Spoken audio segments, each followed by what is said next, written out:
बोलो भागवत भगवान की जय। श्रीमद् भागवत महापुराण प्रथम स्कंद 12वां अध्याय।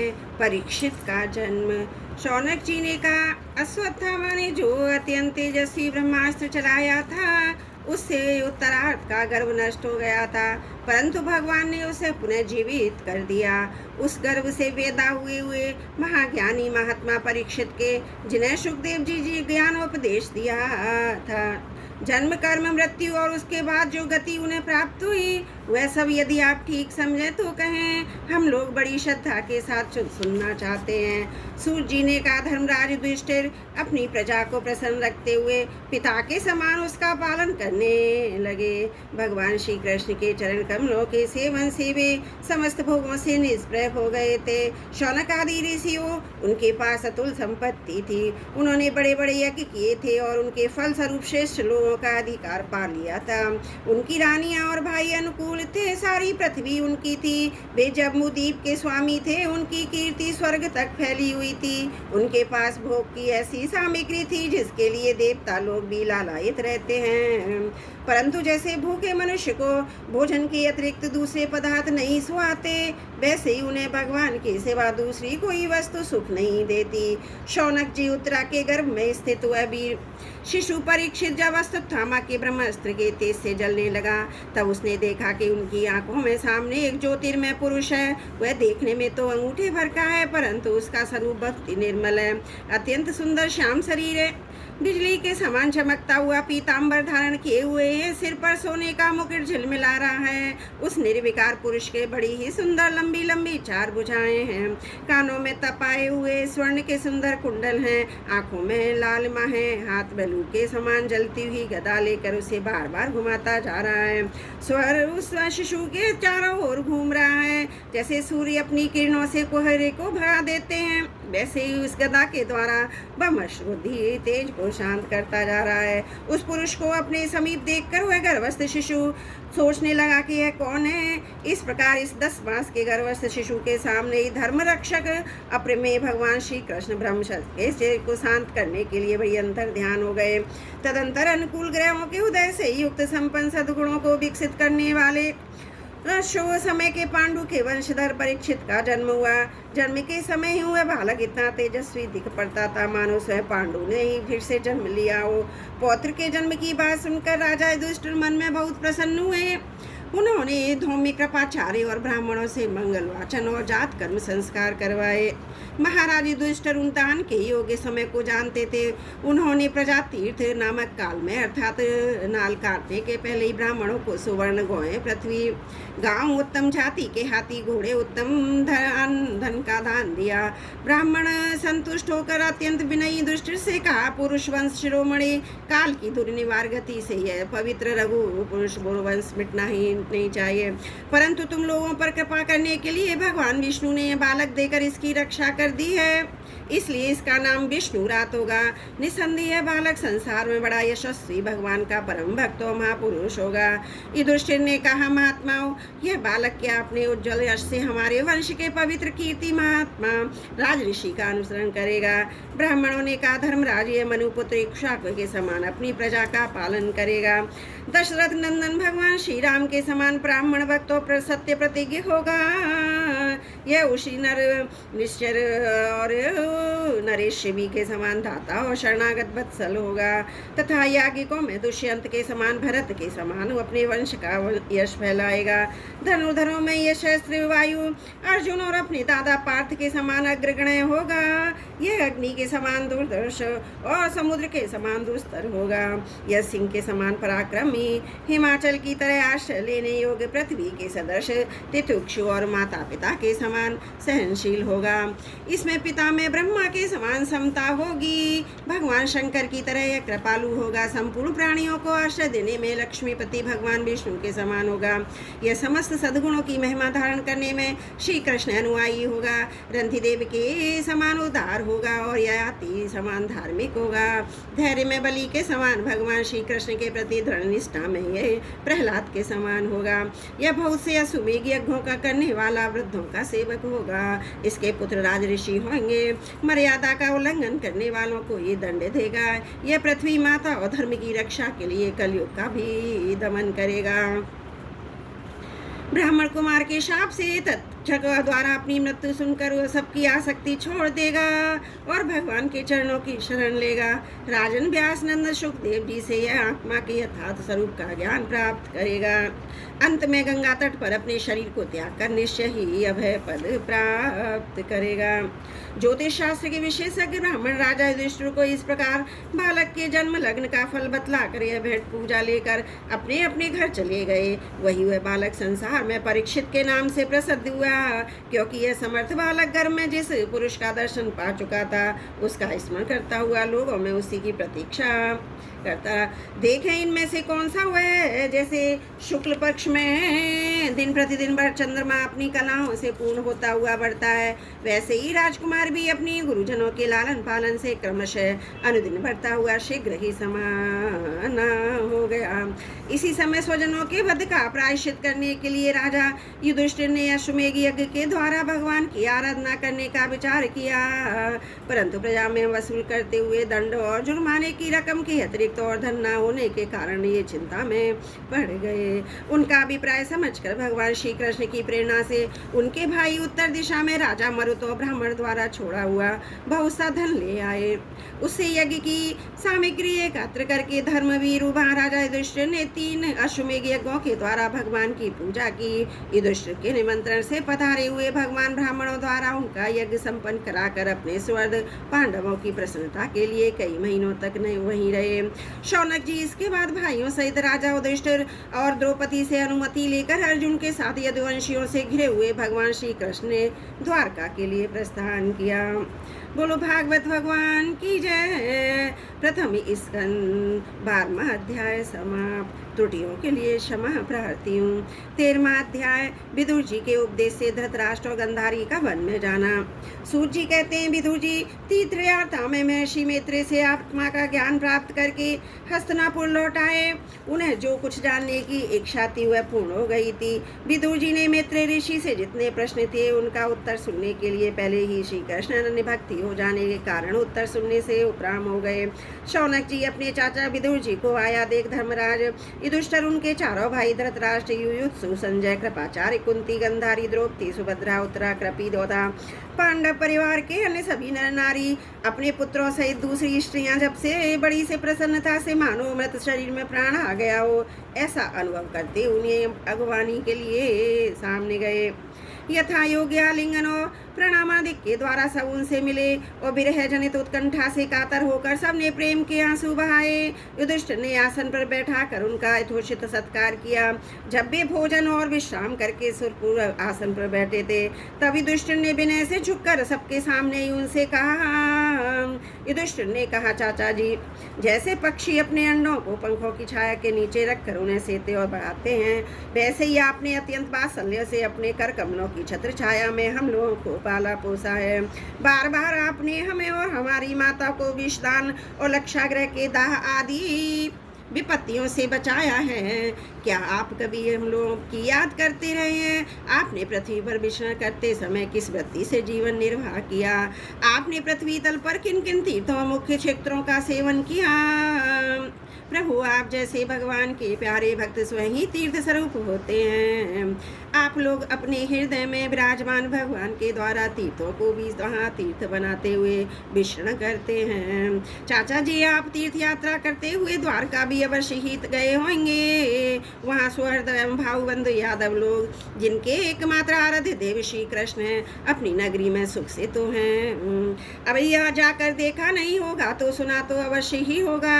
युधिष्ठिर के इस प्रकार पूछने पर विदुर जी ने तीर्थों यदुवंशियों के संबंध में जो कुछ देखा सुना और अनुभव किया था वह क्रम से बतला दिए। केवल यदुवंश के विनाश की बात नहीं कही। करुणा हृदय विदुर जी पांडवों को दुखी नहीं देख सकते थे, इसलिए उन्होंने प्रिय घटना पांडवों को नहीं सुनाई, क्योंकि वह तो स्वयं प्रकट होने वाली थी। पांडव विदुर जी का देवता के समान सेवा सत्कार करते थे। वे कुछ दिनों तक बड़े हुए भाई धृतराष्ट्र की कल्याण कामना से सब लोगों को प्रसन्न करते हुए सुखपूर्वक हस्तिनापुर ही रहे। विदुर जी तो साक्षात धर्मराज थे। मांडव्य ऋषि के शाप से ये 100 वर्ष के लिए शूद्र बन गए थे। इतने दिनों तक यमराज के पद पर आर्यमा थे और वही पापियों की उचित दंड देते थे। राज्यसभा हो जाने पर अपने लोकपालों शरीकों भाइयों राजा युधिष्ठिर वंशधर परीक्षित को देखकर अपनी अतुल संपत्ति से आनंदित रहने लगे। इस प्रकार पांडव ग्रस्त के काम धंधों में रम गए और उन्हीं के पीछे एक प्रकार से वे बात भूल गए। अनजान ही हमारा जीवन मृत्यु की ओर जा रहा है। अब देखते देखते उनके सामने वह समय आ पहुंचा जिसे कोई टाल नहीं सकता। परंतु विदुर जी ने काल की गति जानकर बड़े भाई धृतराष्ट्र से कहा, महाराज देखिए अब बड़ा भयंकर समय आ गया है, झटपट यहाँ से निकल चलिए। हम सब लोगों के सिर पर ये सर्वसमर्थ काल मंडराने लगा है, जिसके टालने का कहीं भी कोई उपाय नहीं है। काल के वशीभूत होकर जीव का अपने प्रियतम प्राणों से भी बात की बात में वियोग हो जाता है, फिर धन जन आदि दूसरी बस्तियों की तो बात ही क्या है।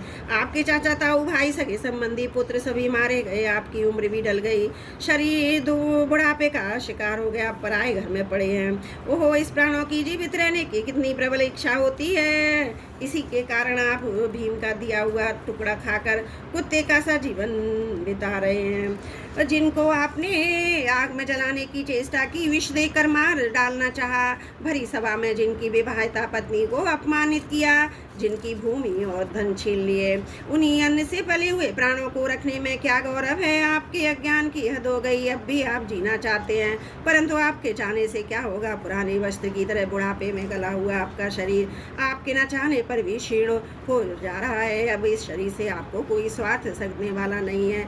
इसमें फंसिए मत, इसकी ममता का बंधन काट दीजिए। जो संसार के संबंधियों से अलग रहकर उनके अनजान में अपने शरीर का त्याग करता है, वही धीर कहा गया है।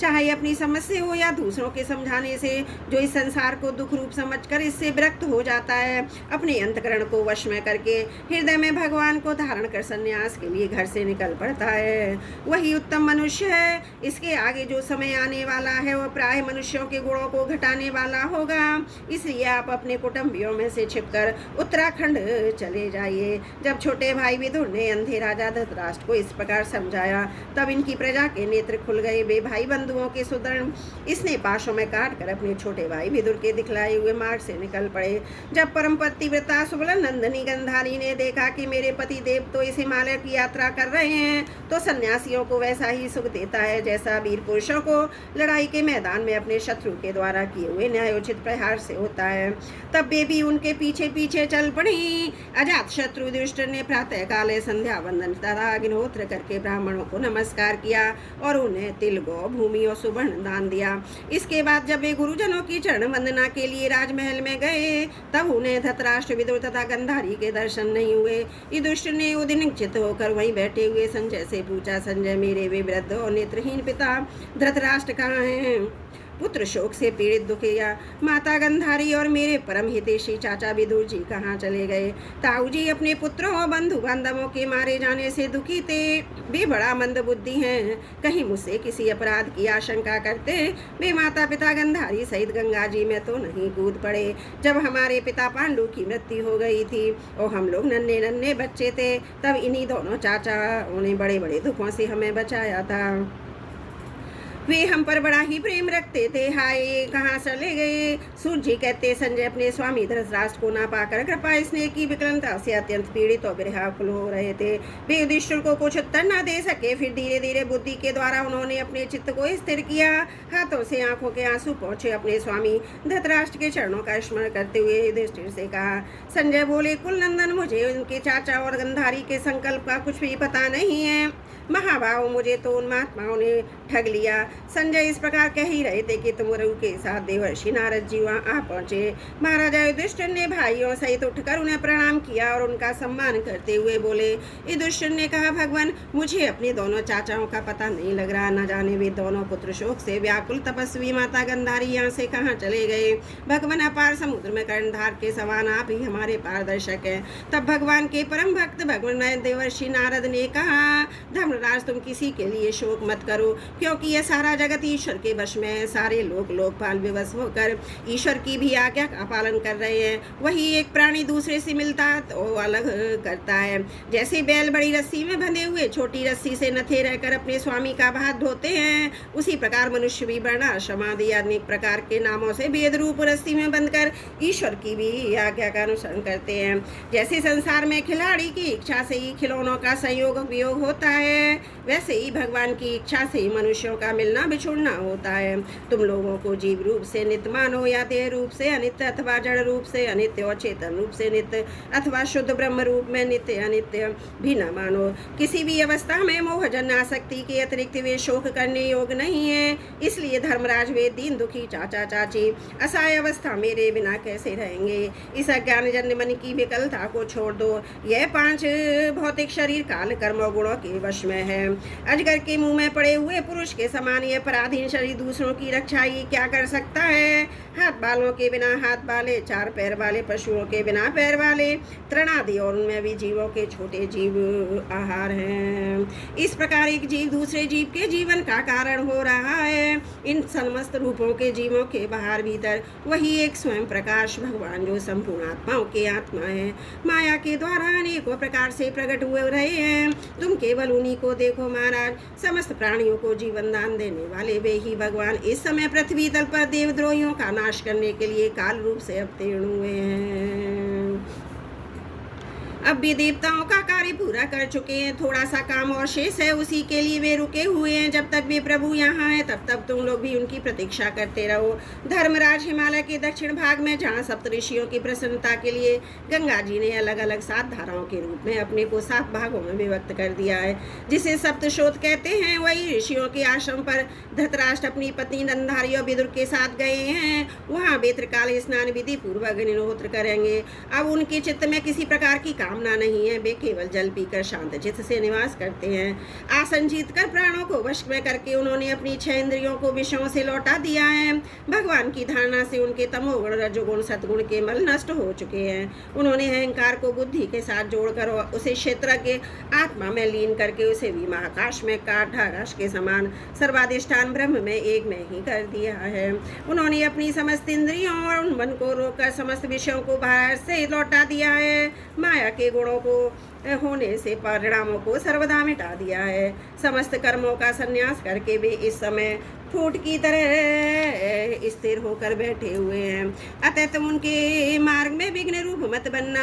धर्मराज, आज से 5वें दिन वे अपने शरीर का परित्याग कर देंगे। वह जलकर भस्म हो जाएगा और ग्रहपत्य आदि अग्नियों के द्वारा पर्णकुटी के साथ अपने पति के मृतदेह को जलते देखकर बाहर खड़ी हुई साध्वी गंधारी भी पति का अनुगमन करती हुई उसी आग में प्रवेश कर जाएंगी। धर्मराज, विदुर जी अपने भाई का आश्रय में मोक्ष देखकर हर्षित और वियोग देखकर दुखित होते हुए वहां से तीर्थ सेवन के लिए चले जाएंगे। देवर्षि नारद यूं कहकर तुम गुरु के साथ स्वर्ग को चले गए। धर्मराज युधिष्ठिर ने अपने उपदेशों को हृदय में धारण करके शोक को त्याग दिया। बोलो भागवत भगवान की जय। प्रथम स्कंद 13वां अध्याय समाप्त। त्रुटियों के लिए क्षमा प्रार्थी हूँ। 14वां अध्याय। अब शगुन देखकर महाराज युधिष्ठिर का शंका करना और अर्जुन का द्वारका से लौटना। सूत जी कहते स्वजनों से मिलने और पोष्य भगवान श्री कृष्ण अब क्या करना चाहिए यह जानने के लिए अर्जुन द्वारका गए हुए थे। कई महीने बीत जाने पर भी अर्जुन वहां से लौट कर नहीं आए। धर्मराज युधिष्ठिर को बड़े भयंकर अपशगुन दिखने लगे। उन्होंने देखा काल की गति बड़ी विकट हो गई है। जिस समय जो ऋतु होनी चाहिए उस समय वह नहीं होती। उनकी क्रियाएं भी उल्टी हो जाती हैं। लोग बड़े क्रोधी, लोभी और सत्यनारायण हो गए हैं। अपने जीवन निर्वाह के लिए लोग पापपूर्ण व्यापार करने लगे हैं। सारा व्यवहार कपट से भरा हुआ होता है। यहाँ तक कि मित्रता में भी छल मिला रहता है। पिता माता सगे संबंधी भाई पति पत्नी भी झगड़ा करते रहते हैं। कलिकाल के आ जाने से लोगों का स्वभाव ही लोभ, दंभ आदि अधर्म में अभिभूत हो गया है और प्रकृति में भी अत्यंत अरिष्ट सूचक अपशगुन होने लगे हैं। ये सब देखकर युधिष्ठिर ने अपने छोटे भाई भीमसेन से कहा। युधिष्ठिर ने कहा, भीमसेन, अर्जुन को हमने द्वारका इसलिए भेजा है कि वहाँ जाकर पूर्ण श्लोक भगवान श्री कृष्ण क्या कर रहे हैं इसका पता लगाए आए, संबंधियों से मिल भी आए। तब से 7 महीने बीत गए किंतु छोटे भाई अब तक नहीं लौट रहे हैं। मैं ठीक ठाक ये नहीं नहीं समझ पाता हूँ उनके नाने का क्या कारण है। कहीं देवर्षि नारद के द्वारा बतलाया हुआ समय तो नहीं आ पहुँचा जिसमें भगवान श्री कृष्ण अपनी लीला का विग्रह संहरण करना चाहते हैं। उन्हीं भगवान की कृपा से हमें यह संपत्ति, राज्य, स्त्री, प्राण, कुल, संतान, शत्रुओं पर विजय और स्वर्ग आदि लोकों का अधिकार प्राप्त हुआ है। भीमसेन, तुम तो मनुष्यों में आप व्याघ्र के समान बलवान हो।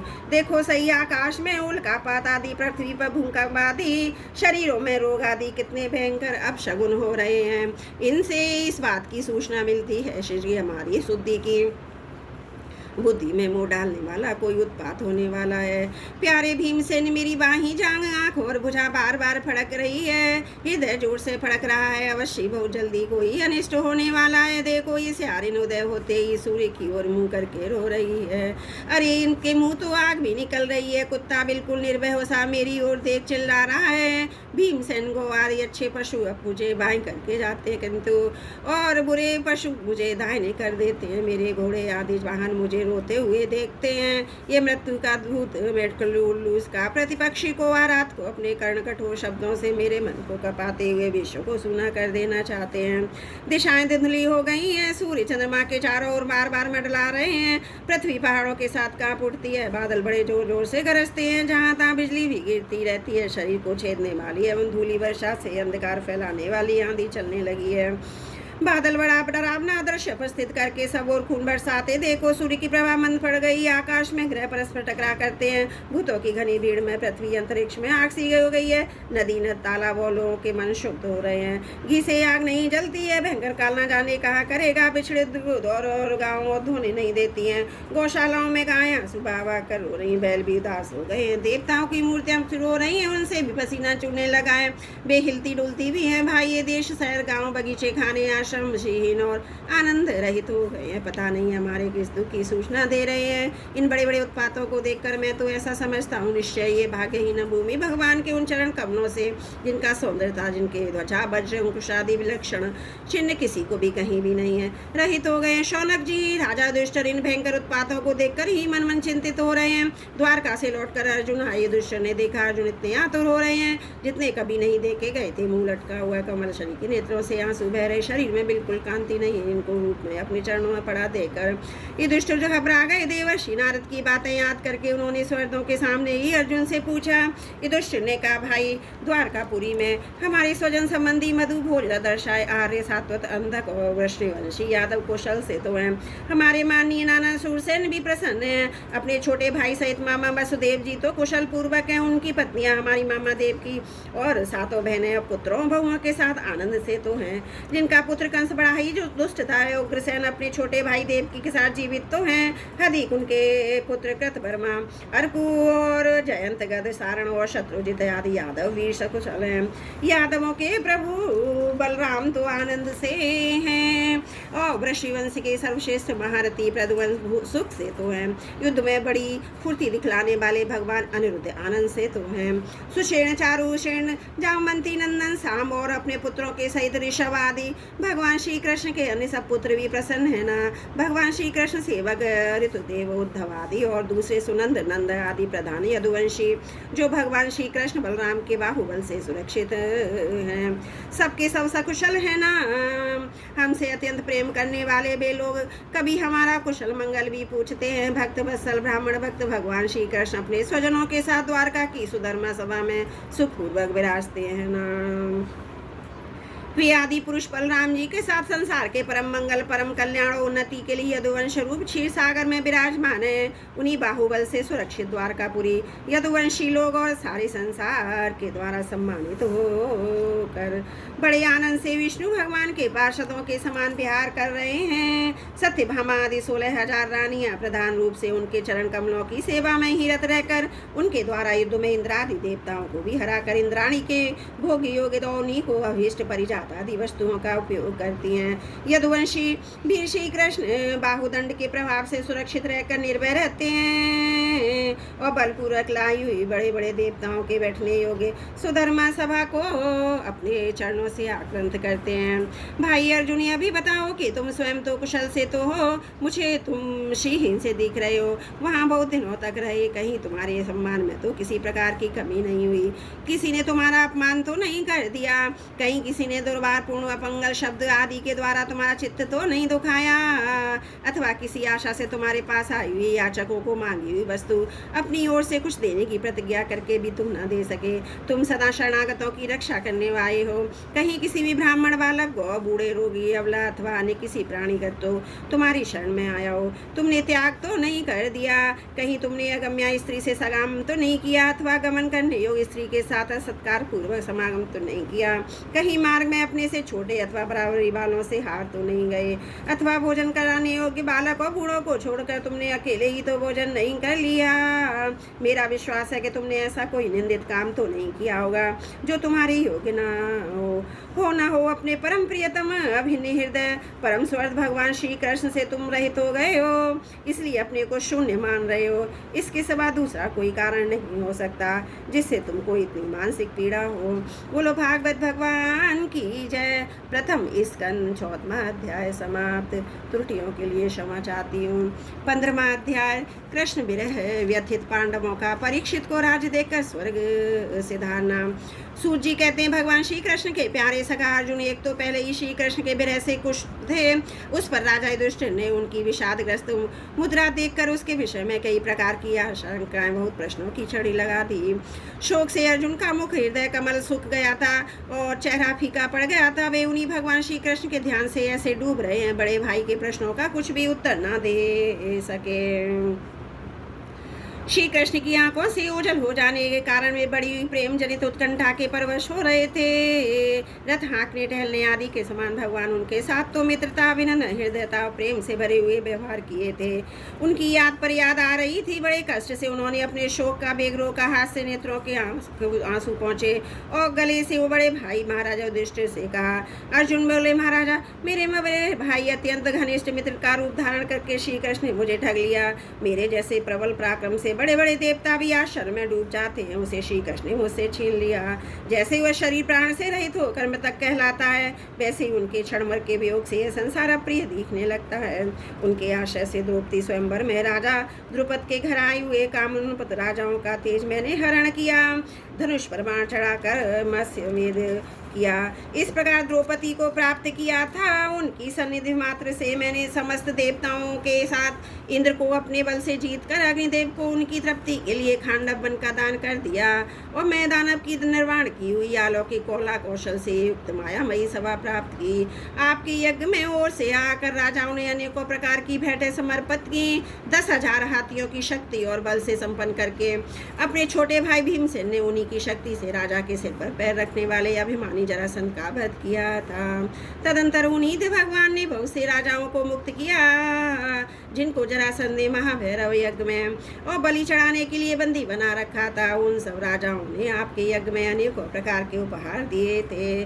महारानी द्रौपदी राजसूय यज्ञ के महान अभिषेक से पवित्र हुए अपने उन सुंदर केशों को, जिन्हें दुष्टों ने भरी सभा में छूने का साहस किया था, बिखेर कर तथा आंखों में आंसू भर कर जब श्री कृष्ण के चरणों में गिर पड़ी, तब उन्होंने उनके सामने उनके उस घोर अपमान का बदला लेने की प्रतिज्ञा करके उन धूर्तों की स्त्रियों की भी ऐसी दशा कर दी। वे विधवा हो गई और उन्हें अपने केश अपने हाथों खोल देने पड़े।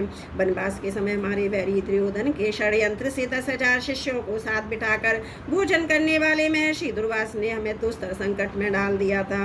उस समय उन्होंने द्रौपदी के पात्र में बची हुई शाक की एक पत्ती का भी भोग लगाकर हमारी रक्षा की। उनके ऐसा करते ही नदी में स्नान करती हुई मुनि मंडली को ऐसा प्रतीत हुआ मानो उनकी तो बात ही क्या है, सारी त्रिलोकी ही तृप्त हो गई। उनके प्रताप से मैंने युद्ध में पार्वती सहित भगवान शंकर को आश्चर्य में डाल दिया तथा उन्होंने मुझको अपना पाशुपत नामक अस्त्र दिया। साथ ही दूसरे लोकपालों ने भी प्रसन्न होकर अपने अपने अस्त्र मुझे दिए। और तो क्या उनकी कृपा से मैं इसी शरीर से स्वर्ग में गया। देवराज इंद्र की सभा में उनके बराबर आधे आसन पर बैठने का सम्मान मैंने प्राप्त किया। उनके आग्रह से जब भी स्वर्ग में ही कुछ दिनों तक रह गया, तब इंद्र के साथ समस्त देवताओं ने मेरी इन्हीं गांडीव धारण करने वाली भुजाओं को निवात कवच आदि दैत्यों को मारने के लिए आश्रय दिया। महाराज, ये सब उनकी महती कृपा का फल था। उन्हीं पुरुषोत्तम भगवान श्री कृष्ण ने मुझे आज ठग लिया। महाराज, कौरवों की सेना भीष्म, द्रोण अजय महात्मों से पूर्ण संपूर्ण अपार समुद्र के समान दुस्तरती, परंतु उनका आश्रय ग्रहण करके अकेले ही रथ पर सवार हो मैं पार कर गया। उन्हीं की सहायता से आपको याद होगा मैंने शत्रुओं से राजा विराट का सारा गोधन जो वापिस ले लिया था, साथ ही उनके सिरों पर से चमकते हुए मणि में मुकुट तथा अंगों के अलंकार तक छीन लिए थे। भाई जी कौरवों की सेना भीष्म, कर्ण, द्रोण, शल्य अन्य बड़े बड़े राजाओं और क्षत्रिय वीरों के रथों से शोभामान थी। उसके सामने मेरे आगे आगे चलकर वे अपनी दृष्टि से ही उन महारथी युद्धपतियों की आयु, मन, उत्साह बल को छीन लिया करते थे। द्रोणाचार्य, भीष्म, कर्ण, पूरी, शवा, सुशर्मा, शल्य, जयव्रत, बाहिक आदि वीरों ने मुझ पर अपने कभी न चूकने वाले अस्त्र चलाए थे, परंतु जैसे हिरण्यकश्यप आदि दैत्यों के अस्त्र शस्त्र भगवत प्रहलाद का स्पर्श नहीं करते थे, वैसे ही उनके शस्त्रास्त्र मुझे छू तक नहीं सके। ये श्री कृष्ण के भुजदंडों की छत्र छाया में रहने का ही प्रभाव था। श्रेष्ठ पुरुष संसार से मुक्त होने के लिए जिनके चरण कमलों का सेवन करते हैं, अपने आपात को दे डालने वाले उन भगवान को मुझ दुर्वृत्ति ने सार्थक तक बना डाला। आहा, जिसमें मेरे घोड़े थक गए थे, मैं रथ से उतर कर पृथ्वी पर पड़ा था। उस समय बड़े बड़े महारथी शत्रु भी मुझ पर प्रहार न कर सके, क्योंकि श्री कृष्ण के प्रभाव से उनकी बुद्धि मारी गई थी। महाराजा माधव के उन्मुख और मधुर मुस्कान से मोहित विनोद भरे एवं हृदय स्पर्शी वचन और उनका मुझे पार्थ, अर्जुन, सखा, कुरुनंदन आदि कहकर पुकारना मुझे याद आने पर मेरे हृदय में उथल पुथल मचा देते हैं। सोने, बैठने, टहलने और अपने संबंध में बड़ी बड़ी बातें करने तथा भोजन आदि करने में हम प्राय एक साथ रहा करते थे। किसी किसी दिन मैं व्यंग से उन्हें कह बैठता, मित्र तुम तो बड़े सत्यवादी हो। उस समय भी महाराजा तुम्हारी महानुभावता के कारण जैसे मित्र अपने मित्र का, पिता अपने पुत्र का अपराध सह लेता है, उसी प्रकार मुझ दुर्बुद्धि के अपराधों को सह लिया करते थे। महाराज, जो मेरे सखा प्रिय मित्र नहीं मेरे हृदय ही थे, उन्हीं पुरुषोत्तम भगवान से मैं रहित हो गया हूँ।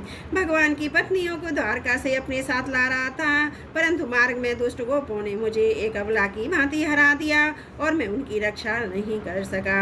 वही मेरा गांडीव धनुष है, वही मेरे बाण है, वही मेरे रथ हैं, वही मेरे घोड़े हैं, वही मैं रथी हूँ, अर्जुन हूँ, जिसके सामने बड़े बड़े राजा लोग सिर झुका करते थे। श्री कृष्ण बिना ये सब एक ही क्षण में नहीं के समान सार शून्य हो गए। ठीक उसी प्रकार जैसे भस्म में डाली आहुति कपट भरी सेवा, उस समय बोआ हुआ बीज व्यर्थ जाता है। राजन, आपने द्वारकावासी अपने जिन सुहृद संबंधियों की बात पूछी, वे ब्राह्मणों के शापवश मोहग्रस्त हो गए।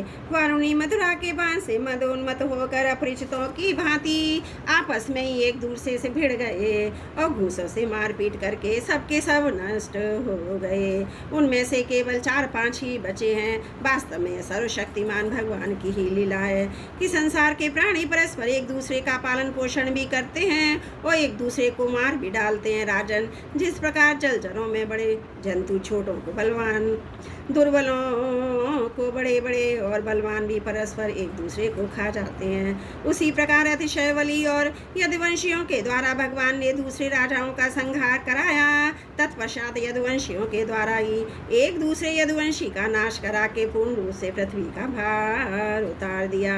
भगवान श्री कृष्ण ने मुझे जो शिक्षाएं दी थी, वे देश काल और प्रयोजन के अनुरूप तथा हृदय के ताप को शांत करने वाली हैं। स्मरण आते ही वे हमारे चित्त का हरण कर लेती हैं। सूर्य कहते इस प्रकार प्रगाढ़ प्रेम से भगवान श्री कृष्ण के चरण कमलों का चिंतन करते करते अर्जुन की चित्तवृत्ति अत्यंत निर्मल और प्रशांत हो गई।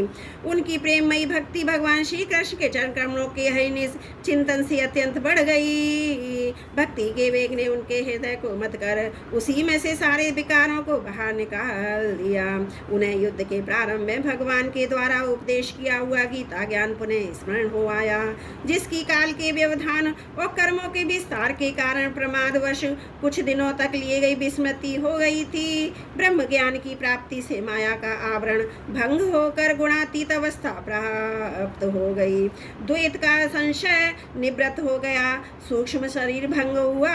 वे शोक एवं जन्म मृत्यु के चक्र से सर्वदा मुक्त हो गए। भगवान के स्वधाम गमन यदुवंश के संहार का वृतांत सुनकर निश्चलमती दुष्ट ने स्वर्ग आरोहण का निश्चय किया। किया। कुंती ने भी अर्जुन के मुख से यदुवंशियों के नाश और भगवान के स्वधाम गमन की बात सुनकर अनन्य भक्ति से अपने हृदय को भगवान श्री कृष्ण में लगा दिया। सदा के लिए हम जन्म मृत्यु रूप संसार में अपना मुंह मोड़ लिया। भगवान श्री कृष्ण ने लोक दृष्टि में जिस यादव शरीर से पृथ्वी का भार उतारा था उसका वैसे ही परित्याग कर दिया जैसे कोई कांटे से कांटा निकाल कर फिर दोनों को फेंक दे। भगवान की दृष्टि में दोनों ही समान थे। जैसे वे नट के समान मध्यस्थी रूप धारण करते हैं फिर उनका त्याग कर देते हैं, वैसे ही जिन्होंने जिस यादव शरीर से पृथ्वी का भार उतार दूर किया उसे त्याग भी दिया। जिनकी मधुर लीलाएं श्रवण करने योग्य हैं उन भगवान श्री कृष्ण ने जब अपने मनुष्य के से शरीर से इस पृथ्वी का परित्याग कर दिया उसी दिन विचारहीन लोगों को अधर्म में फंसाने वाला कलयुग आदम का महाराजा युधिष्ठिर से कलयुग का फैलना छिपा न रहा। उन्होंने देखा देश में, नगर में, घरों में, प्राणियों में लोभ, असत्य, छल, हिंसा आदि धर्मों की बढ़ती हो गई है। तब उन्होंने महाप्रस्थान का निश्चय किया। उन्होंने अपने विनयी पुत्र परीक्षित को, जो गुणों में उन्हीं के समान थे, समुद्र से घिरी हुई पृथ्वी के सम्राट पद पर हस्तिनापुर में अभिषिक्त किया। उन्होंने मथुरा में सूरसेनापति के रूप में अनिरुद्ध के पुत्र वज्र का अभिषेक किया। इसके बाद समर्थ युधिष्ठिर ने प्रजापत्य यज्ञ करके अवारणीय आदि अग्नियों को अपने में लीन कर दिया, अर्थात गृहस्थ आश्रम के धर्म से मुक्त होकर उन्होंने संन्यास ग्रहण किया। युधिष्ठिर ने अपने सब वस्त्र आभूषण आदि वहीं छोड़ दिए। तब ममता और अहंकार से रहित होकर समस्त बंधन काट डाले। उन्होंने दृढ़ भावना से वाणी को मन में और मन को प्राण में, प्राण को अपान में और अपान को इसकी क्रिया के द्वारा मृत्यु में तथा मृत्यु को पंचभूत में शरीर में लीन कर लिया। इस प्रकार शरीर की मृत्यु रूप अनुभव करके उन्होंने त्रिगुण में मिला दिया। त्रिगुण को मूल प्रकृति में, सर्व कारण रूपा प्रकृति को आत्मा में और आत्मा को अविनाशी ब्रह्म में विलीन कर दिया। उन्हें ये अनुभव होने लगा कि यह संपूर्ण दृश्य प्रपंच ब्रह्म स्वरूप है। इसके पश्चात उन्होंने शरीर पर चीर वस्त्र धारण कर लिया, अन्न जल का त्याग कर दिया, मौन ले लिया, केश खोल कर बिखरे लिए और वे रूप को ऐसा दिखाने लगे जैसे कोई जड़ उन्मत्त या पिशाच हो। फिर वे बिना किसी को बाट देखे तथा बहिर की तरह बिना किसी को बात सुने घर से निकल पड़े, हृदय में उस पर ब्रह्म का ध्यान करते हुए जिसको प्राप्त करके फिर लौटना नहीं होता। उन्होंने उत्तर दिशा की यात्रा की जिस ओर पहले बड़े बड़े महात्मा जन जा चुके हैं। भीमसेन, अर्जुन आदि दुष्ट के छोटे भाइयों ने भी देखा कि अब पृथ्वी में सभी लोगों को अधर्म के सहायक कलयुग ने प्रभावित कर डाला है। इसलिए वे भी श्री कृष्ण चरणों की प्राप्ति का दृढ़ निश्चय करके उनके भाई के पीछे चल पड़े। उन्होंने जीवन के सभी लाभ भली भांति प्राप्त कर लिए थे, इसलिए निश्चय करके वे भगवान श्री कृष्ण के चरण कमल ही हमारे पास परम पुरुषार्थ हैं। उन्होंने उन्हें हृदय में धारण किया। पांडवों के हृदय में भगवान श्री कृष्ण के चरण कमलों के ध्यान से भक्ति भाव बढ़ाया। उनकी बुद्धि सर्वदा शुद्ध होकर भगवान श्री कृष्ण के उस सर्वोत्कृष्ट स्वरूप में अनन्य भाव से स्थिर हो गई, जिसमें निष्पाप पुरुष ही स्थिर हो पाते हैं। फलतः उन्होंने अपने विशुद्ध अंतकरण से स्वयं वह गति प्राप्त की जो विषयासक्त दुष्ट मनुष्यों को कभी प्राप्त नहीं हो सकती। संयमी और श्री कृष्ण के प्रेमावेश में भगवान में विदुर जी ने भी अपने शरीर को प्रभाव क्षेत्र में त्याग दिया। उस समय उन्हें लेने के लिए आयु पितरों के साथ वे अपने लोक यमलोक को चले गए। द्रौपदी ने देखा कि अब पांडव लोग निरपेक्ष हो गए हैं, तब भी अनन्य प्रेम से भगवान श्री कृष्ण ही चिंतन करके उन्हें प्राप्त हो गई। भगवान के प्यारे भक्त पांडवों के महाप्रयाण की इस परम पवित्र और मंगलमयी कथा को जो पुरुष श्रद्धा से सुनता है वह निश्चय ही भगवान की भक्ति और मोक्ष को प्राप्त करता है। बोलो भागवत भगवान की जय। प्रथम स्कंद 15वां अध्याय समाप्त। त्रुटियों के लिए क्षमा चाहती हूँ। बोलो भागवत भगवान की जय।